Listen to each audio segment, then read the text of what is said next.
I'm Thea. I am a program and campaign lead at Creators for Climate, and Dickon here is the creator of this masterclass. Great to be here. Thanks for having me. I guess we can pop to the next slide. I'm going to enjoy doing that the whole time. So, Thea, you've already introduced yourself, but hello, everybody. I'm Dickon Bonvik-Stone. I'm a climate communications expert, trainer, and podcast host. And if we go to the next slide, I can introduce myself a wee bit. Yeah, I'm Dickon. I've got a background in digital media. With more than 15 years spent working across roles in marketing and communication. So a very creative background, I suppose, in terms of Creators for Climate perspectives. But I also have master's degrees in sustainability and social change. And so I bring these perspectives together in my work. I've supported all kinds of organizations in their climate comms efforts, from little startups all the way to stock listed companies, from independent advocacy groups right the way through to UN agencies like UNFCCC and everything in between. And I also host the Communicating Climate Change podcast, a series that's dedicated to helping listeners elevate their own climate outreach. So you can find that wherever you get your podcasts.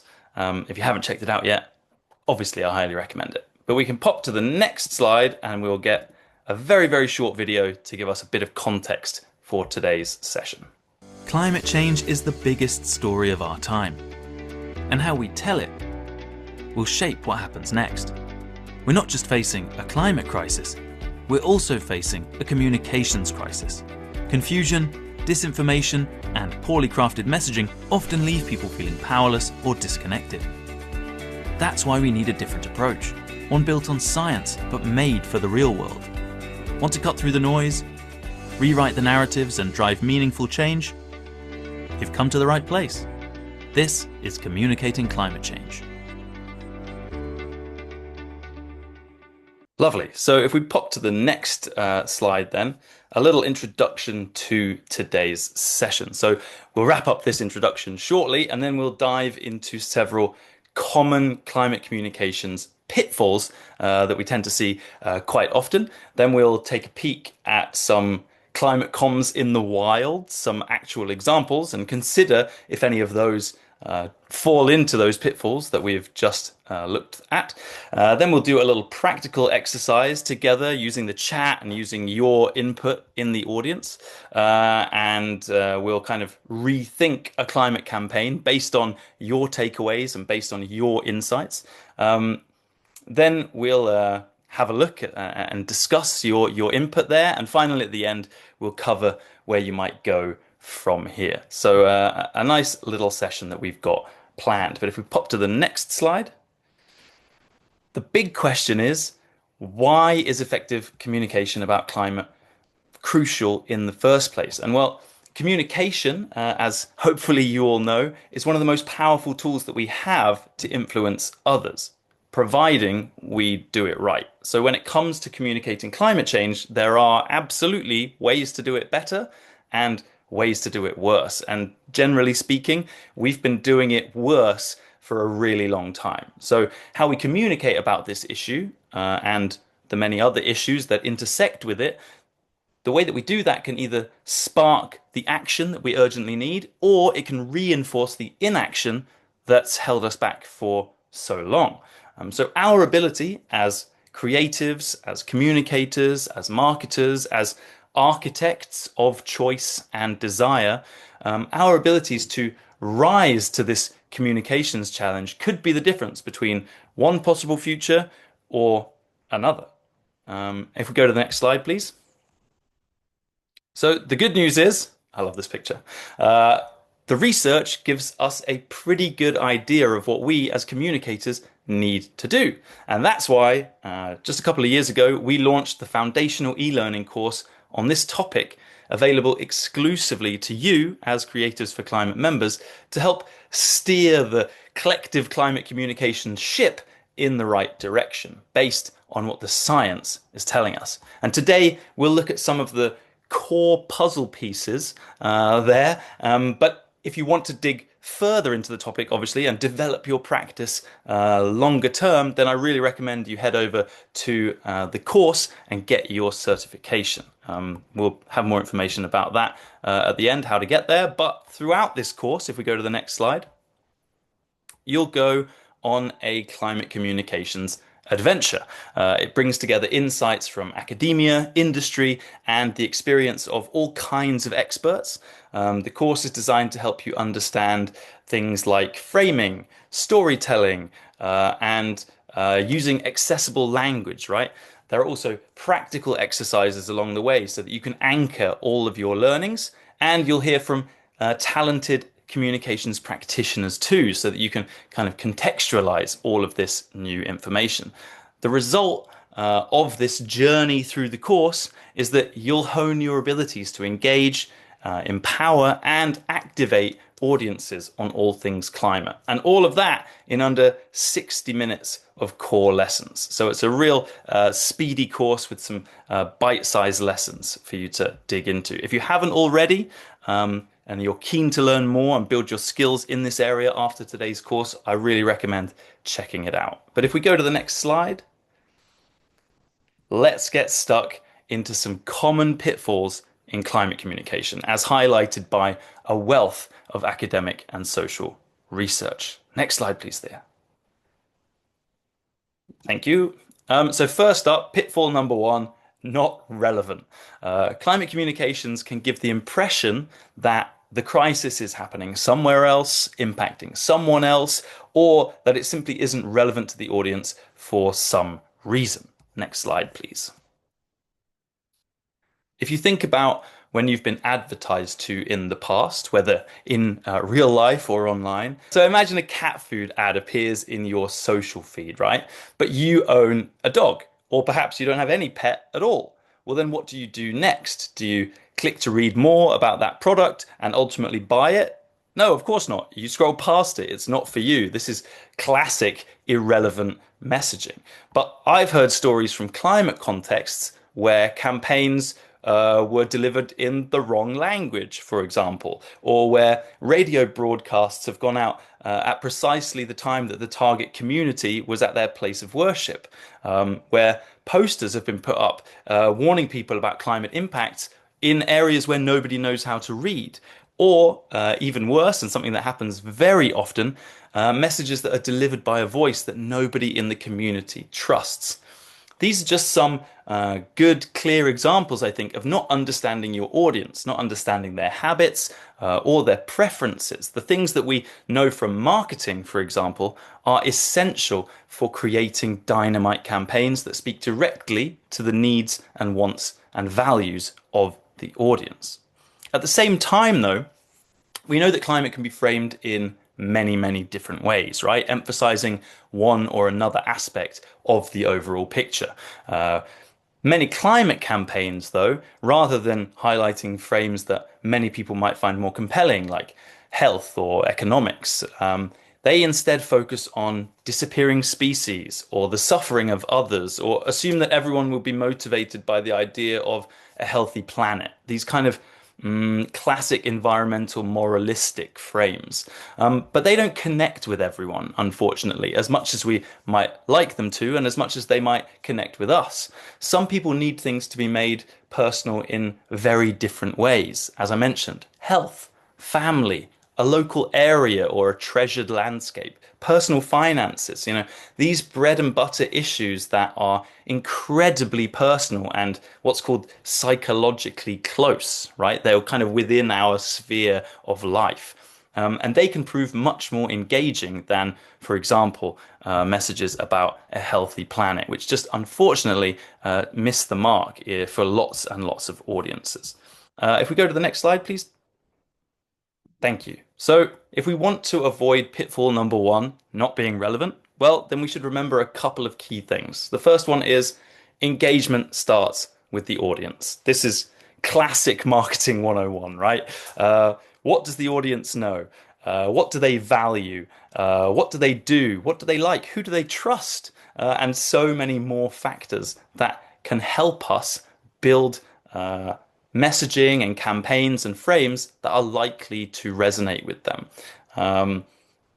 That's why understanding the audience is paramount, right? If we don't know anything about who we're trying to engage, well, then we're very unlikely to be creating output in a tone, using a topic that will resonate with them. So first little mantra of mine there is engagement starts with the audience. Another classic, this is a line that we like to pull out all the time in marketing and communications: meet them where they are, not where you want them to be. This kind of speaks to that environmental moralistic frame that we just talked about, that oftentimes we lead with, say, help us build a healthy planet. That might be where we wish our audience was, but in many cases that's not where they are.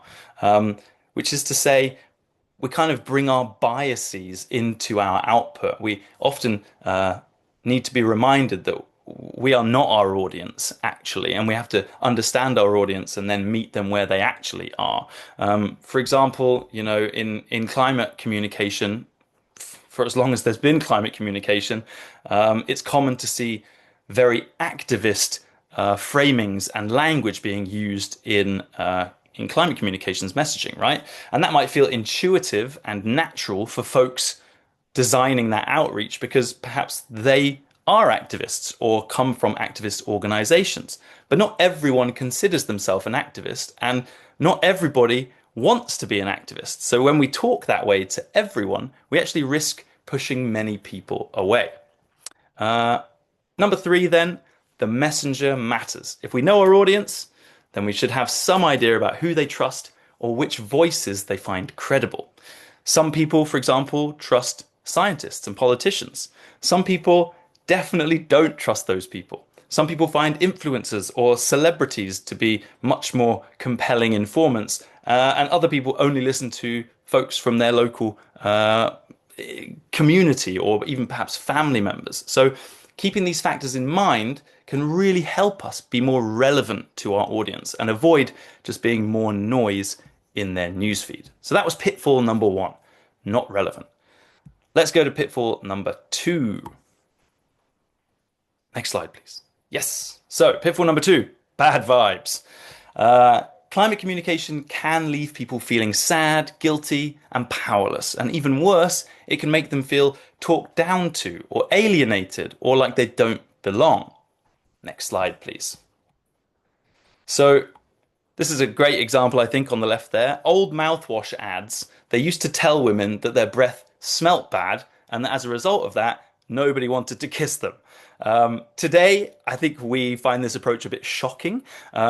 We in the marketing world have largely moved on from those tactics of making people feel like less. Instead, we tend to lead with the benefits of a product, right? Rather than make the audience feel bad about themselves. We emphasize, for example, fresh breath or gum health over how much people might think you're gross if you're not using this product. But in climate communication, that old approach is still all too often what we see. Outreach is aimed at making people feel bad or feel guilty about the way they live their lives, or that treats them as if they're stupid for not knowing something already, or even treating them like they don't know it, even when they do. Emotions like fear and anger and guilt and shame that these messages and many other messages can generate, they can be powerful motivators, right? I think we see this a lot in the research that under certain conditions, those emotions and those responses in an audience can definitely be motivating. But when it comes to climate change, oftentimes the conditions in which those emotions could be harnessed are not present. Climate isn't a simple problem, right? And that means that people tend to either take actions that would make them feel better, but don't necessarily solve the issue. Or sometimes they just ignore the message altogether because they feel like there's nothing that they can do about it anyway. The issue feels too big, right? It's not as simple as using mouthwash to make your breath go away. The complexity of the climate crisis is much more significant than that. That means, of course, that we need to be careful about which emotions we target. We need to be mindful about it. In most cases, taking a leaf out of the marketing playbook and instead leading with benefits, solutions, or visions of a better life might be more appropriate than targeting those other emotions. At the same time, just like we see on the right here, we're pretty used to seeing talking points like 2 years to save the world, time is running out, that kind of thing, you know. I'm sure you'll recognize this approach from your own work in and around climate. Messages that are basically designed to increase our sense of urgency. But over recent decades, we've passed any number of these checkpoints, right? These kind of countdown clocks, and yet we're still here. As you can see from the screenshot there, the 2 years to save the world was over 2 years ago, and yet here we are. So what does that tell people about how believable these warnings are, or about how serious the threat is? Fear and guilt appeals conducted over the long term, just like this one and the 12 years to save the planet that came, 14 years ago. These kinds of campaigns and messages aren't just happening alone. They're happening as part of a much bigger story. And when fear and guilt are triggered over the long term without any way to kind of let off the steam that they build up, then they can lead to apathy and numbing, right? Our collective climate campaign, if we think about the climate movement's outreach in total, it's now suffering as a result of relying on these tactics for so long. Next slide, please. So how could we avoid pitfall number 2, bad vibes? Well, first of all, don't talk down to your audience. This is a gem and one that's really great to keep in mind. People aren't stupid, right? Sometimes we might think they are. Sometimes it might feel like that's the problem. But people aren't stupid. They can see the changes happening in their own lives. They can feel them in some way, whether or not they connect it to the issue as we see it. They do feel change, and they sense it also in the lives of people around them and their experience day to day. But more information doesn't necessarily lead to action, right? This is a classic takeaway from the climate communication literature. More information doesn't necessarily lead to action. So blasting audiences with the same message again and again and expecting some miracle to happen and them to suddenly get it isn't necessarily going to work. It's more about which information they get, when, delivered by whom, all the stuff that brings it home to them, the things that we talked about earlier to make it relevant. Whenever I hear people in climate communications say things like, they just don't get it, I know that those communicators haven't taken the time to understand their audience well enough. And that, honestly, is the major part of our job. So the second point there is be wary of the emotions you generate. As I said, emotions are tools, right? And we use different tools for different jobs. So being aware of when which tool is most appropriate and under what conditions is really important for the long-term health and long-term impact of our movement.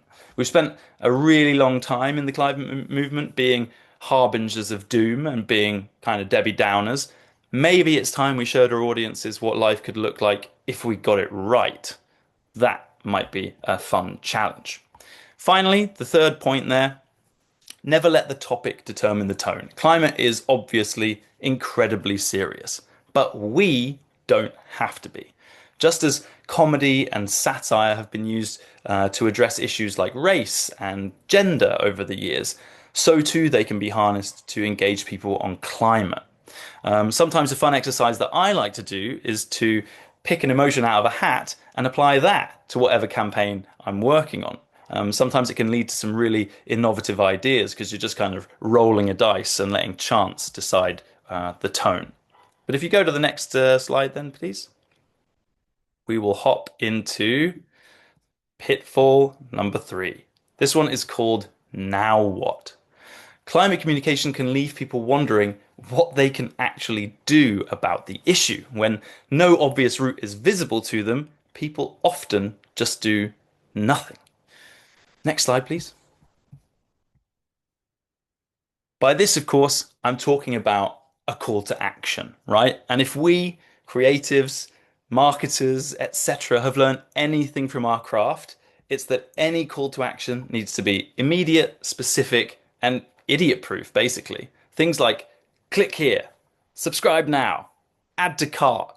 There's a terrible trend in climate communications to just leave things vague and unsaid and assume that people are going to join the dots. We say things like, act now, save the planet, be part of the solution. Like these kinds of appeals that demand action, right? But they don't actually specify what people should do. Which zoomed in specific next step do we really want people to take? And when we leave people guessing, we risk basically seeing no action whatsoever. The classic line is, and this comes from a fantastic book called Switch by Chip and Dan Heath. Recommend it to anyone. The classic line is, what looks like resistance is often a lack of clarity. If we don't tell people what to do, if we don't provide that clarity, chances are most of them will not do what we wish they would do. Next slide, please. So, how to avoid pitfall number 3. In my experience, by zooming in. We are way more likely by zooming in to find ourselves in a position where specific actions, specific behaviors, specific social norms are easy to see, easy to show, and easy to direct people towards. If we remain at a planetary level, as is often kind of what happens in climate communications, then things can become overwhelming, or they can remain super abstract and fuzzy. But by zooming in, we can also then make things relevant for our audience. We can make those personal connections. We can make things feel achievable also. All those aspects that we know drive relevance and help with engagement, but also then kind of create the conditions under which we can offer really clear next steps. Which leads me to point number 2. If we aren't helping the audience see which specific concrete actions to take, why would we expect them to take any at all, right? What looks like resistance is often a lack of clarity. Say it with me, people. We have to lead them by the hand to whichever action we actually want them to take.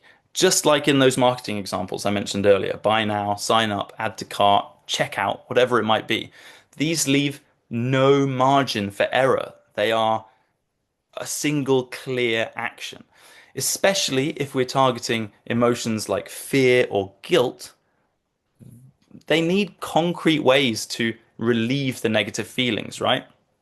This is classic psychology. Fear and guilt are not feelings we enjoy feeling. If a wasp comes in the room, I get scared. What do? I open the window and I let it out. Problem solved. If I am walking in the street and I drop some trash, I feel guilty because that's not how we do things. So I pick it up, I put it in a bin, the guilt goes away. These are very simple solutions to simple problems. But in the case of climate change, where things are complex, big, affecting planetary scale systems, well, the kind of fixes aren't quite as simple as that. And unless we can offer people clear next steps to help them get rid of the fear, to get rid of the guilt, then chances are they'll either go numb and disengage from whatever we're saying, or they'll find some other action that isn't the one we hope they'll take in order to make the feeling go away. The classic example there is buying offsets for a long haul flight, for example. Instead of doing the truly kind of climate friendly action, which would not be to take the long haul flight, you buy offsets, it makes your guilt go away, and off you go, continuing on your way. The actual behavior doesn't change. So unless there's an outlet for those feelings, we risk that people don't do the thing that we hope they would. Finally, the last point there, when we've zoomed in, when we've found that action or next step that we want people to take, we can then connect it to the bigger picture, right? We can then show the specific behavior or choice or norm or alternative. We can show how it joins up with the global challenge of climate change, to give it a greater meaning, to do the work of making the issue that we're highlighting, to make it our audience's issue, right? And bring them into the wider movement. But to do so on their terms and according to their own values, not forcing them to adhere to ours. So then we can kind of bring them into our story by connecting from the zoomed in specific up to the bigger picture. If we go to the next slide, please. So that was 3 classic pitfalls in climate communication and how we might go about avoiding some of them. But now I wanted to just take a few minutes to look at some examples from the real world and see if we can recognize whether perhaps they stumble into any of those challenges. So if we go to the next slide, I'm going to give you a few seconds to take a look at this one. And then I'm going to encourage you in the chat to let me know whether you think this falls into any pitfalls, and if so, why you think so. Let's see if anyone's feeling like chipping in.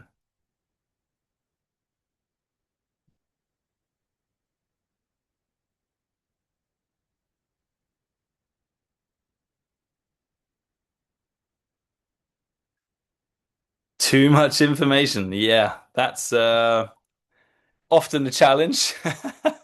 Um, there are quite a few brilliant little pieces of this one. I trot this one out all the time because I think it's a kind of a peach when it comes to pitfalls in climate comms. Talking down, focusing on doom and gloom, not providing a next step. Boom, Keely. Yes, this is exactly what I'm talking about. Well played. So let's see if anyone else has any. Not local, not immediately relatable. Exactly. That's one for sure that I see here. Do you notice anything about the polar bear by any chance? I just love that. Not only is this focusing, no, taxidermy. No, I wish that would at least make it feel more real, right? More tangible. It's a 3D model. It's an absolutely bizarre post. But for most people, the Arctic, the Amazon rainforest, the Greenland ice sheet, these are not relatable places, right? And changes happening at those locations feel totally dissociated from our lives. Therefore, they seem often like a poor choice if you're trying to get us all on board with what it seems that this post is trying to get us on board with. Yeah, not only is it then set in a place that has already some psychological distance associated with it, but it's also 3D generated, so it also loses a kind of reality and falls into this bizarre, I don't know, world of 3D models, and pushes us even further away from the reality. So the psychological distance only grows. As I mentioned earlier, and as you rightly pointed out in the thread there, there are way more relatable parts of our lives that would kind of grip us and make this kind of post more relevant than the Arctic. But actually, if you look at the caption, it gets even worse, right? Those things that we would often think of as being highly relevant to us, like local impacts or health or family or, you know, any of those bread and butter issues, economics even, that we talked about earlier, all of that stuff is wrapped up right at the end under the final heading called the human cost. So the whole human aspect of it has been left all the way until last. For me, this whole post needs an inversion, right? In order to make it relevant to people. Put human first. Help me understand why every fraction of a degree matters in my actual life. Yeah, I know. You're telling me, Keely. Keely's saying, you lost me at fractions. It's asking a lot of an audience, put it that way. But I would also say, as you rightly said, I think, Keely, that was you as well. Bravo. It's also missing a call to action, right? It's spent all this time like trying to tell us why things matter, but then gives us no clue on what to do about it. Should we change our behavior? Should we sign up to something? Should we support some policy? Nope. We should just keep scrolling. It's a truly bizarre classic. Yes, and quite right. Thea says, related to the 3D graphic, AI slop is probably an increasing problem when it comes to imagery too. 100%. Um, a lot of the time, especially in creative circles, we know when things are AI generated, and it doesn't help. And you know that uncanny valley of AI generated faces is pretty bonkers. I've seen my fair share of aid organizations, for example, with sort of odd villagers who have been generated. It's not helping anyone. It's certainly not closing that distance between the audience and the issue. But yes, we are lacking here crystal clear, achievable next steps, a reason to care, and a reason to do anything. So I think we can agree this one falls flat. Although I should stop trotting it out, but it is a gem. But if we go to the next one, please. Yes. Okay. Now, we'll take a look at these Extinction Rebellion artworks. And let's remember, these are from a different time, under different social conditions. I think it's worth saying that XR was undoubtedly successful at building one of the peaks of the climate movement, right? So rather than dumping on them for their work, this is more about considering how such messages might land today. And the mantra being, always in the back of my head, what got you here won't get you there. That's always a good one to remember. So obviously, we live in different times today, and based on everything that we've learned, I see we have some people already spotting the challenges here. But I wonder if we can call out the pitfalls these fall into. Yes, act by doing what exactly? Quite right. And fear mongering, not solution oriented. Yes, exactly. So these days, with everything that we've now learned about the way audiences respond to climate messaging, things have changed, right? It's not 5 years ago. It's not 2017, for example, when XR were really peaking.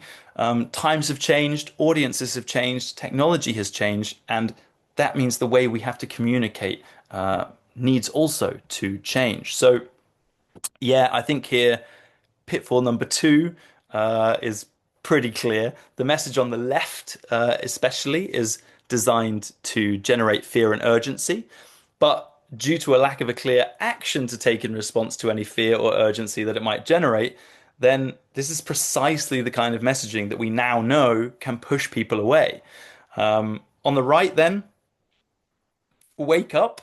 No one pointed out that one, I guess.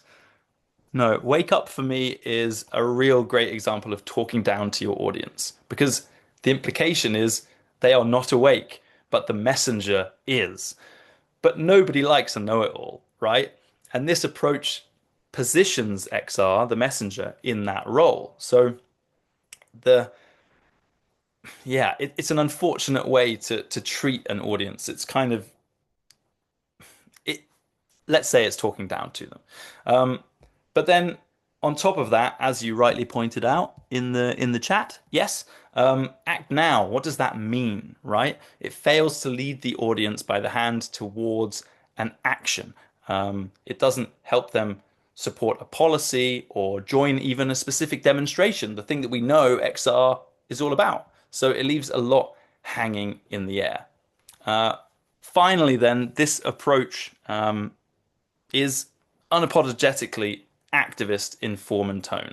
That might galvanize a really motivated base, but to build a broader movement, a popular movement, where most people don't think of themselves as activists, well then you may need to change things up, right? When it becomes a strategy to be activist, which only has niche appeal, then it might not be best for building broad support for a movement. But if we move on to the next slide, let's see. I want to throw this at the audience, right? Let's see if we can actually try and turn this weird fish guy into something different. So I want you to consider some of the pitfalls that this piece perhaps falls into. It's this early 2000s WWF campaign. It's pretty odd, I think.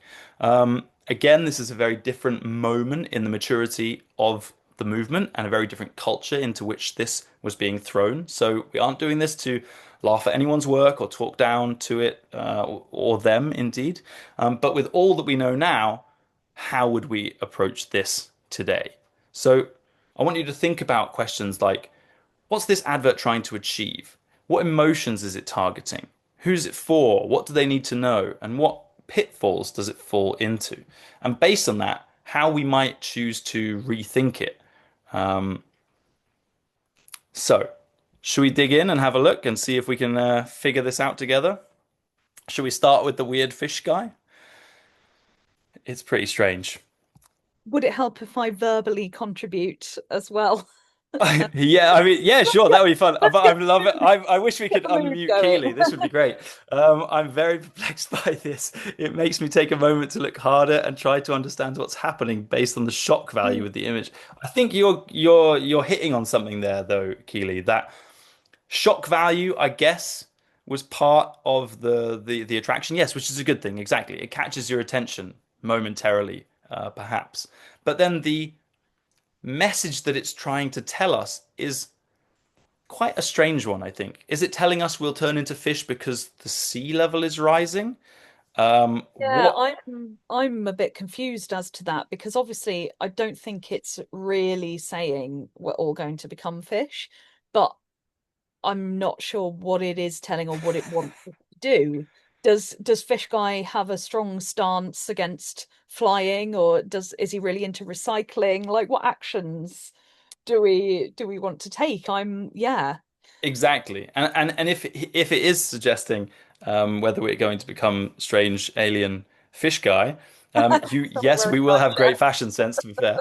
But if that is the case, then isn't evolutionary time not the timeline we want people to act on? Well, yeah, because it would still take probably several millennia at least before we become big Exactly. people. Yeah, so it's visually it's also let's not avoid the fact that it's a an unrealistic person, right? So it already creates this distance between us and the message. It also has a kind of fictive element to it that further increases that distance. So if we were looking to kind of solve something here, maybe we would want more realistic people perhaps, or a group of people so that many of us could see ourselves in this ad, for example. I still don't know the how I can stop climate change. Exactly. Exactly. What are you actually supposed to do? Stop climate change before it changes you. If we're talking about climate change changing us and we reflect back to that relevance piece that we talked about earlier, well, then there are way more personal and psychologically near ways that climate will change us, is changing us, than evolutionary scale fishman, right? It will affect the way that our prized local landscapes are. It might affect our jobs. It might affect us in many, many different ways, our health, our homes, our families, that are far more easy to relate to and care about than what kind of feels like a silly approach, but it's also taking itself seriously. Yeah, bit difficult. Let's see what Keely's saying. I guess it's an awareness campaign about climate change and not a conversation-based climate, at least. They succeeded at making me aware that the fish might mutate. Yeah, yeah. Some real hard science that this is founded on, clearly. But I think this is a fun example because it shows how far we've come, right? And shows how us, I think, in our day-to-day lives, engaging with climate, maybe even working in climate, those of us who are lucky enough to be doing that, this feels off. And we can sense that. And the reasons I think that we've been through are part of that. So if we were to reimagine this, I think that even keeping those three pitfalls in the back of our heads, we'd know that we want this to be more psychologically close. We'd like it to have a clear call to action. It's obviously, as you suggest, Keely, a kind of broader awareness campaign. It's coming from WWF. We can make some assumptions about that and the kind of members, right? I do like it from a stop and think perspective, but WWF lost credibility and trust from me. Exactly. Luckily, we can let them off the hook because this was in like 2004. They do much more mature campaigns these days. But I think it's a nice example to reflect on and see how we, even just with a quick sort of half an hour going through some clear pitfalls, might already start to rethink this when it hit the draft table in our campaign planning office. Maybe they were ahead of their time. Yeah, true. I guess we'll find out if we all become fish people. I think he's just classic CGI, isn't he? I Rather think than so. It's pre-AI. I mean, this yeah. is someone really worked on this. Wow, It's must have taken. it's pretty cool. But if we go to the next slide, I think we can begin to wrap up here, right? So, oh, someone signed off on it. I know. It was a good idea in 2004, I'm sure. Um, so I'm trying to practice what I preach here a little bit. Remember pitfall number three. Now what? Um, so a concrete next step for you in the audience, as Creatives for Climate members who are looking to elevate your abilities to communicate climate issues more effectively. One next step might be to take the Communicating Climate Change certification if you haven't already, right? You have access to it, it's in the hub, it's an hour of core lessons, and hopefully plenty of learning on offer. And if you've already done that, then I encourage you to get into the practice of doing the exercise that we just did, right? Whenever you see climate comms in the wild, I mean, I collect these things now. It's almost become an obsession. Whenever I see a poster or a kind of piece of messaging in my newsfeed, I'll screenshot it and I'll just think about what it gets right and what it gets wrong. And that's a really constructive way to start building your climate communication muscles.